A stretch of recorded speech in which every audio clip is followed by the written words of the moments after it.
And here today on Topper's Take, we'll be talking about the budget hearings that have just wrapped up, the appropriations hearings, and a member of that committee is Representative Jesse Topper. Welcome. Good to be back.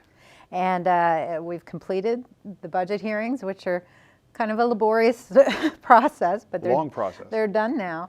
And specifically regarding higher education, I believe you see that some reforms need to be made to PASHE, the Pennsylvania State System of Higher Education, and you have a bill to do that. Can you talk about that and how it relates to the budget? Absolutely. That's just one example of many within the budget where true policy really drives the budgets. And if we don't reform some of our policies and our regulations and some of our standards that we have out there in terms of the regulatory process, then we're really going to continue to find our budgets running in structural deficit.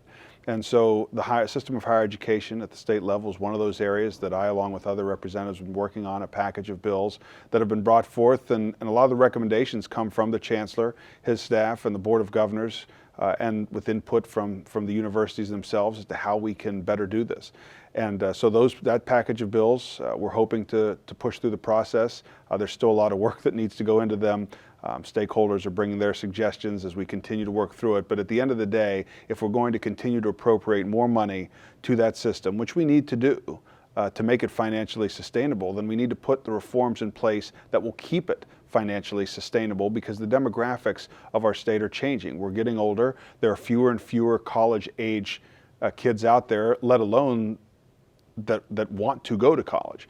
There are other paths that they can choose and other paths that our economy needs in terms of certification and other two-year degrees or less. We need to make sure that's a part of the mix as we look at higher education in this state, and make sure that not all of our universities are offering the exact same thing to the exact same demographic, which is shrinking. So a lot of it's simply the reality of what's out there in terms of economics, but it's also the fact that we understand that the state system is one area where we can try and offer college education at an affordable, accessible price to middle and low income families. That's just simply not been the case lately, and we're going to try and bring that back into line with some of these reforms, as well as additional appropriations.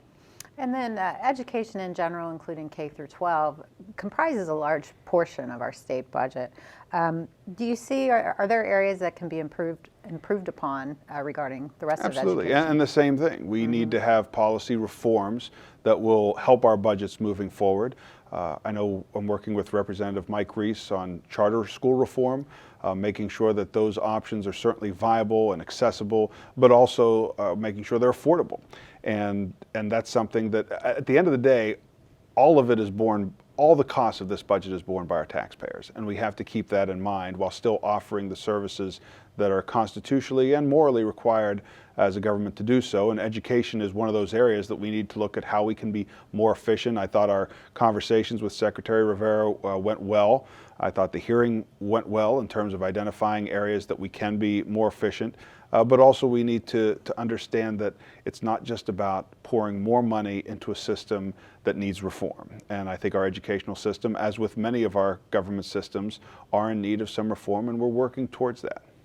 And switching to a different topic, the Pennsylvania Liquor Control Board was one of the testifiers as well that came to present their budget. You have a bill that addresses repealing flexible pricing. Can you talk about what flexible pricing is and why you're looking to make that move? Sure. As we've made changes to our liquor laws over the years, and many of those changes certainly were needed, one of the things we gave was the Liquor Control Board the ability to have flexible pricing. But what we've seen is that as we ask for more and more money from this agency, they're using that flexible pricing tool to gouge both vendors and consumers, at least in my opinion. And so I don't think that tool is being used particularly well. Now, that being said, one of the issues that we find with the Liquor Control Board is the fact that they exist at all in the way that they do. I mean, in a free market society, I'm not sure that state government should be in the business of retail sales of any kind, liquor or anything else. I think we should be in the enforcement side. I think we need to be in the regulatory side, but not the profiting side. And that's where we have a real problem. The fact that we're even asking them to contribute X amount of dollars to the general fund is problematic, and that's our fault. That's not their fault. So it just goes to show that when there's too much regulation, when there's too much government intervention, And when the government takes control of industries that would be better suited in the private market, we're going to run into these problems. And so, yes, I have a bill that would eliminate flexible pricing, but it's really a symptom of a much larger problem when it comes to the fact that we still, and we've made progress, don't get me wrong, we've made progress in terms of modernizing how we sell alcohol in Pennsylvania, but I still believe that just as a general philosophy, having the government in charge of a retail business is simply not a good idea. Right. Now, as I said, the Appropriations Committee hearings, they have wrapped up for the budget hearings. Just a summary of overall what you took from that, and then if you could update folks on how the process moves forward. Sure.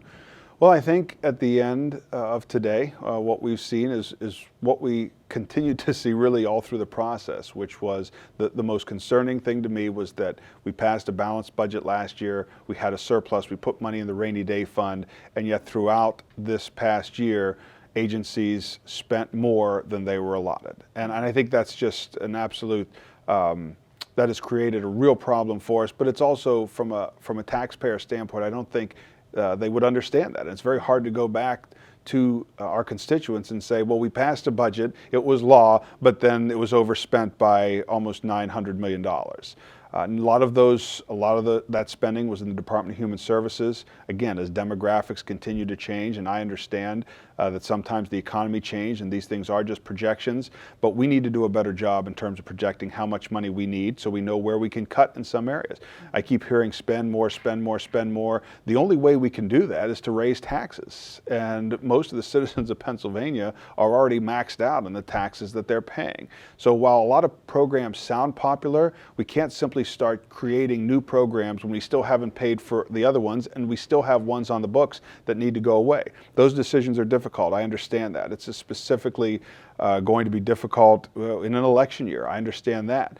But at the end of the day, we're sent here to make some of those hard choices, and I think those choices were really brought into a clearer focus over these hearings, and that's what it's for. That's what our questioning of the cabinet secretaries are for, and I think we see that. We see some ways forward, and overall, the people of Pennsylvania need to understand that we cannot continue the status quo of spending more and not raising taxes. At some point, we need to make the decisions to bring our spending back in line with our revenues or increase revenues. I know from my standpoint as a fiscal conservative, I want to scale back spending, and we're going to have to come up with a way to get everybody in agreement with that because if we don't, we're going to continue to run into deficits, and we can't always count on the economy being as strong as it was last year or even as strong as it is now. We hope it is, but there are a lot of factors that are outside of our control when it comes to the economy. One thing that is within our control is how much we spend, and we need to be careful.